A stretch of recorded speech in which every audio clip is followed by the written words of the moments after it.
नमस्कार दोस्तों, मैं युधिष्ठिर चौधरी आपका आपके YouTube channel YS maths classes पर स्वागत करता हूं। दोस्तों, आज इस वीडियो में हम लेकर आए हैं एनपीएस यानी कि नेशनल पेंशन स्कीम, जिसे हम राष्ट्रीय पेंशन प्रणाली कहते हैं।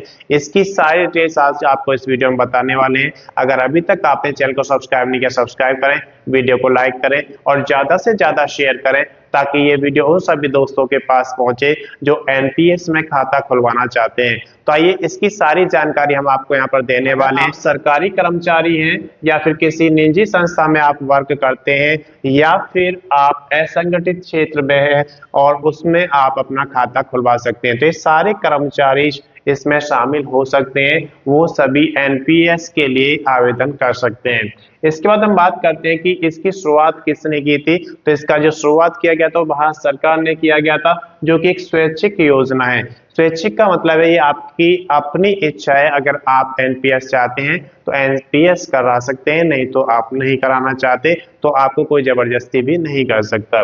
इसके बाद देखिए कि एनपीएस की शुरुआत कब हुई थी। तो इसकी जो शुरुआत की गई थी भारत सरकार द्वारा 1 जनवरी 2004 में की गई थी। उस समय एनपीएस को लाया गया था कि एक नेशनल पेंशन स्कीम बनाई जाए, जिससे कि रिटायरमेंट होने के बाद लोगों को कुछ सहायता मिले।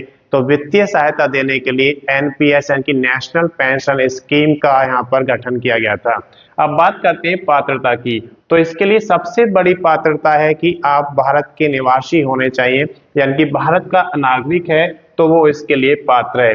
अगर आयु की बात करें तो कम से कम 18 वर्ष होनी चाहिए और अधिकतम 65 वर्ष होनी चाहिए। यानी कि जब आप एनपीएस का खाता खुलवाते हैं तो आपकी आयु 18 से 65 वर्ष तक होनी चाहिए।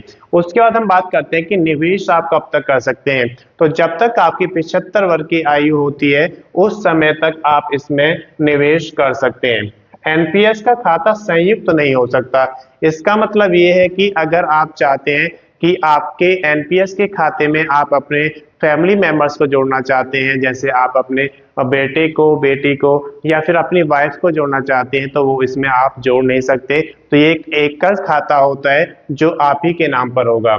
इसके बाद यहाँ पर आप देख सकते हैं कि 60 वर्ष की आयु होने पर आप पेंशन के लिए आवेदन कर सकते हैं। जैसे ही आपकी आयु 60 वर्ष होती है और अगर आप पेंशन के लिए चाहते हैं कि मुझे अब 60 वर्ष के बाद मैं रिटायर हो रहा हूं तो मुझे पेंशन मिलनी चाहिए, तो आप उसके लिए अप्लाई कर सकते हैं। उसके लिए आप निकासी की अगर हम बात करें तो सेवानिवृत्त यानी कि जब आप रिटायर होंगे उस समय आपको 20% धन निकाल सकते हैं। जितना आपका एनपीएस में जमा राशि होती है उसका 20% आप रिटायरमेंट के समय निकाल सकते हैं। उसके बाद शेष जो राशि है वो आपकी मासिक पेंशन में आपको मिल जाएगी, तो उसको मासिक पेंशन में कन्वर्ट कर दिया जाता है। अब बात करते हैं कि इसमें कौन कौन से लाभ आपको मिलते हैं। तो कर लाभ इसमें मिलता है, यानी कि आपको इनकम टैक्स में छूट दी जाती है।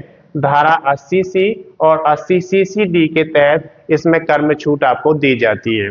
एनपीएस का जो खाता होता है एक पोर्टेबल खाता होता है, यानी कि अगर आप एक संस्थान को छोड़कर दूसरी संस्थान में जाते हैं तो आप उसको खाते को पोर्टेबल है पोर्ट करा सकते हैं। इसके बाद यहाँ पर देखें कि खाता आपको कहाँ पर खुलवाना होता है। तो आप किसी भी बैंक में या फिर किसी वित्तीय संस्थान में अपना खाता खुलवा सकते हैं। इसके लिए आप ऑनलाइन मोड या फिर ऑफलाइन मोड दोनों ही तरीके से खाता खुलवा सकते हैं। लाभ की अगर बात करें तो इसमें सेवानिवृत्त के बाद आपको गारंटी दी जाती है कि कुछ इनकम आपको दी जाए। तो यानी कि जो आप रिटायर हो जाते हैं तो उसके बाद पेंशन आपको जरूर दी जाएगी। कर में लाभ मिलता है, जैसे कि अभी आपको यहाँ पर बताया गया कि धारा 80C और 80CCD के तहत कर में छूट इसमें दी जाती है। इसके बाद आप यहाँ पर देख सकते हैं कि जो एक खाता होता है ये पोर्टेबल होता है। पोर्टेबिलिटी इसमें होती है, यानी कि आपका खाता एक संस्थान से दूसरे संस्थान के लिए पोर्ट हो जाएगा। और निवेश के लिए जो विभिन्न विकल्प हैं वो यहाँ पर आप देख सकते हैं कि सरकारी सेक्टर जैसे कि आपका केंद्र सरकार या फिर राज्य सरकार जो आपके सरकारी सेक्टर में आते हैं, निजी सेक्टर जैसे कि आपके कॉरपोरेट की बात करते हैं, या फिर भारत का कोई भी नागरिक है वो इसमें खाता खुलवा सकता है।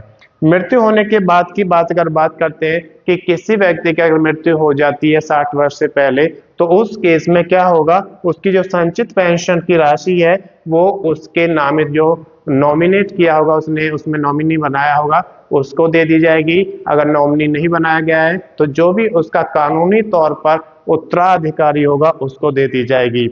एनपीएस दो प्रकार की होती है, जिसमें टायर 1 और टायर 2। टायर 1 और टायर 2 में क्या डिफरेंस है वो हम अगली वीडियो में लेकर आएंगे। यूनिफाइड पेंशन स्कीम, जिसे हम एकीकृत पेंशन योजना कहते हैं, जो आपका यूपीएस के नाम से जाना जाता है। ये अभी अभी चर्चा में इसलिए बहुत ज्यादा है क्योंकि इसे अभी शुरू किया गया है। इससे पहले नेशनल पेंशन स्कीम चलती थी और उससे पहले ओल्ड पेंशन स्कीम चलती थी। तो देखिए ये योजना है, इसके बारे में सारी जानकारी हम आपको बताने वाले हैं। अगर अभी तक आपने चैनल को सब्सक्राइब नहीं किया, सब्सक्राइब करें, वीडियो को लाइक करें और ज्यादा से ज्यादा शेयर करें ताकि ये वीडियो उन सभी दोस्तों के पास पहुंचे जो यूनिफाइड पेंशन स्कीम का लाभ उठाना चाहते हैं। तो आइए इसकी सबसे पहले जानकारी हम आपको देते हैं कि ये योजना कब शुरू हुई है। तो ये योजना की प्रारंभिक तिथि यहाँ पर देख सकते हैं 1 अप्रैल 2025 से लागू हो चुकी है।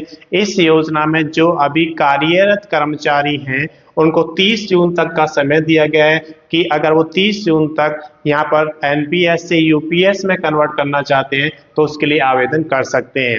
नए कर्मचारी जो 1 अप्रैल 2025 के बाद नए सिलेक्शन होंगे उनको यहाँ पर चॉइस मिलेगी कि 30 दिनों के अंदर आपको बताना है कि आपको एनपीएस चूज करना है या फिर यूपीएस चूज करना है। इसके बाद केंद्र सरकार के जो कर्मचारी हैं, जो वर्तमान में कर्मचारी हैं, वो एनपीएस से यूपीएस में जाना चाहते हैं तो उनको ये विकल्प चुनना पड़ेगा और इसके लिए केवल एक बार आपको एनपीएस या यूपीएस का विकल्प चुनने का मौका दिया जाएगा, जो नए कर्मचारियों की बात है। और जो पुराने कर्मचारी एनपीएस से यूपीएस में जाना चाहते हैं तो उनको भी एक मौका यहाँ पे दिया जाएगा।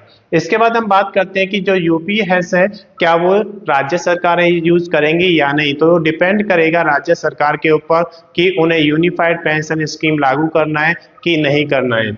उसके बाद पेंशन की बात करते हैं कि यूनिफाइड पेंशन स्कीम में आपको कितनी पेंशन दी जाएगी। तो इसमें जो पेंशन आपको मिलेगी वो अंतिम 12 महीने का जो बेसिक और डी है उसका एवरेज निकालकर उसका 50% आपको दिया जाएगा। यानी कि जितना 12 महीने में मिलेगा उस सबको प्लस करके 12 से आपके डिवाइड कर देंगे और जो वैल्यू आएगी उसका 50% आपकी पेंशन के रूप में आपको दे दिया जाएगा। इसके बाद हम बात करते हैं कि अगर आपने सर्विस 10 वर्ष तक की है या फिर 10 से 25 वर्ष तक की है, कम से कम 10 वर्ष आपने सर्विस की है तो आपको 10,000 रुपये पेंशन के रूप में मिलेंगे और 10 से 25 वर्ष तक के हैं तो कम से कम 10,000 पेंशन मिलेगी। उससे ज्यादा आपके टाइम के ऊपर डिपेंड करेगा कि कितना टाइम आपने सेवा की है।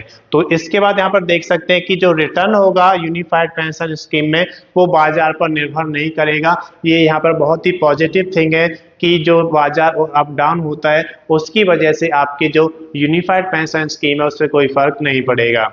निवेश की अगर बात करते हैं तो 10% कर्मचारी का निवेश होगा, यहाँ पर बेसिक और डीए का 10% प्रति माह आपका निवेश होगा।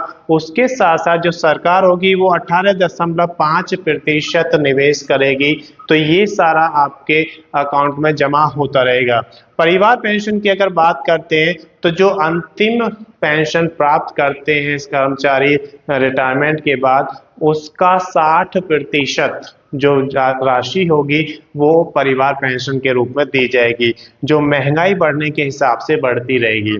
इसके बाद हम बात करते हैं कि जो बेसिक और डीए का 1/10 भाग यहाँ पर आपको एक मुश्त दिया जाएगा जब आप रिटायर होंगे और वो कितना दिया जाएगा उस पर आपका नंबर ऑफ ईयर्स का मल्टीप्लाई होगा, लेकिन ये पर छमाही यहाँ पर कैलकुलेट किया जाएगा पर हाफ ईयर।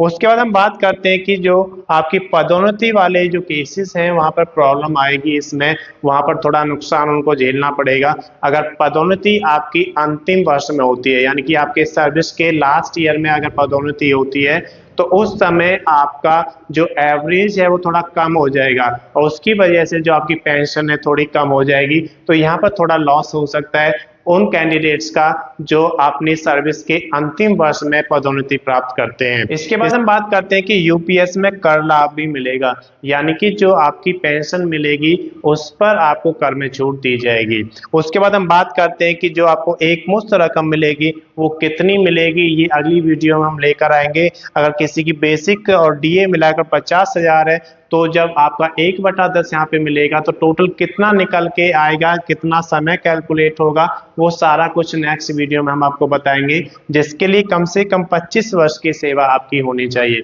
मैं समझता हूं कि इस वीडियो के माध्यम से यूनिफाइड पेंशन स्कीम यानी कि एकीकृत पेंशन योजना आपको अच्छे से समझ में आ गई होगी। दोस्तों इस वीडियो में सिर्फ इतना ही। अगर अभी तक आपने चैनल को सब्सक्राइब नहीं किया, सब्सक्राइब करें, वीडियो को लाइक करें और ज़्यादा से ज़्यादा शेयर करें, ताकि ये वीडियो उन सभी दोस्तों के पास पहुंचे जो यूनिफाइड पेंशन स्कीम का लाभ उठाना चाहते हैं। धन्यवाद।